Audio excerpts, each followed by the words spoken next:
Hello sir, ano pong concern natin? Hello boss, pwede man follow up ko yung order namin kasi nagugutom na yung mga bata eh. Kanina pa ako kami nag-aantay oh. Hindi pa dumarating yung order namin. Yun po kasi sir, medyo matagal po kasi yung order nyo. Kaya sinabihan po kayo kung willing to wait po kayo ng 25 minutes sir.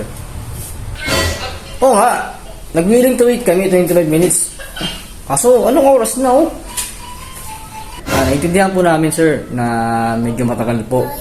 Pero nagsabi din po kayo na willing to wait po kayo within 25 minutes. Pwede ba kumakusap yung manager nyo? Kasi tagal na lang order namin eh. May mga nauna pa nga sa amin eh. Sige po. Sige po, tawagin po si manager. Babalik po ako.